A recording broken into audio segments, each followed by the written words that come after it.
for 5 minutes. Thank you, Mr. Chairman. I was a little frustrated by the discussion we had. I felt like people were talking past each other. It's pretty obvious that from Dr. Biggs, a lot of people are doing fine. The economy's good for a lot of people. People have saved, that's terrific. That didn't really address the distributional effect of people who aren't doing well, who really need Social Security to keep them out of poverty.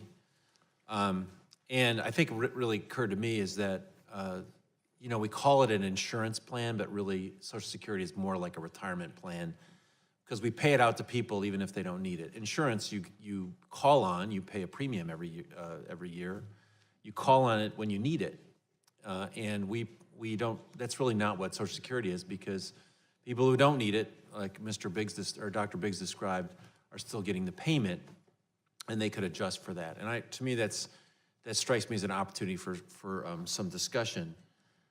We talked a lot about a lot of other issues that we put on Social Security that we should be dealing with separately. The cost of health care is a separate issue.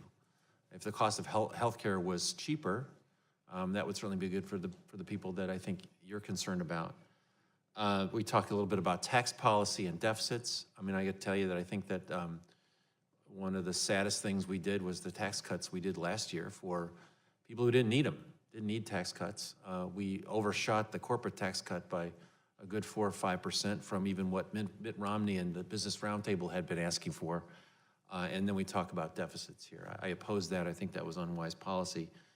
And I do think that student loans is still a burden on folks. I think they should be, I don't believe in free college, but I also don't believe in gouging people with 6 or 8% loans when the cost of money to the federal government is something around 3%. So we talked a lot, at least obliquely, about a lot of issues here, but one thing I wanted to raise was that I think we ought to have a more direct approach to retirement. We have a minimum wage in this country. It's actually, when I was working for the minimum wage, it was, I think, $2.65 an hour. I don't think anyone suggests the minimum wage should not have risen. Even Dr. Biggs probably thinks there's some role for raising that. Now it's at $7.25. I think we're due for another increase. One part of that increase might be suggested by the Saving for the Future Act, which I've introduced in the House with Representatives McBath and Blunt Rochester. It's been introduced in the Senate by Senator Coons and Klobuchar, which would, since we have a minimum wage, we don't have a minimum contribution to retirement. And this would make a 50-cent minimum retirement contribution. So that when, over the course of your career, if you work the whole time and just with that minimum, would generate over $600,000 worth of savings for people. That could be combined with a minimum wage increase, so that if you didn't want to go all the way up to $15, you could say, well, $14.50 plus 50 cents for retirement. That would be a good compromise, or some other area. I mean, I think there's a lot of approaches to addressing the minimum wage, but a minimum retirement contribution would make a lot of sense and would take a lot of the pressure off of Social Security. Because employers would be paying into it over time. Dr. Biggs, does that strike you as a constructive way to deal with some of these issues in terms of making sure that everyone has a decent retirement? Well, I think we're not hearing the minimum wage.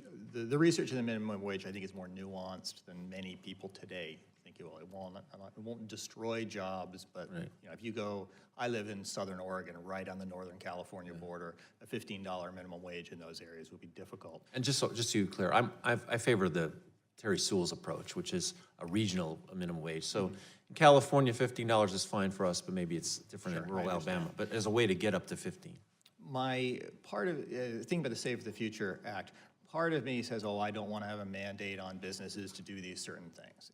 And I understand that. On the other hand, though, I would personally much rather increase retirement savings for those who need it through a personal account type program that you're talking about than trying to do it on the Social Security side, which is, I think, is just much more difficult on the tax end. Well, I didn't suggest the Social Security side, but three out of 10 workers lack access to a retirement plan today. 45% don't participate. That's not good for the country. Sure. The coverage gap is two things I point out. Close the coverage gap, make auto enrollment universal. That solves so many problems, and it does it in a very easy kind of way. And finally, I think that the response to Mr. Hanner was a little bit cavalier. My father also had his clergy pension cut He was so careful with his money. He depended on that pension. He had every right to depend on that pension. And I think speaking in generalities doesn't really address the pain that happens in those families. I want to acknowledge that, and I yield back.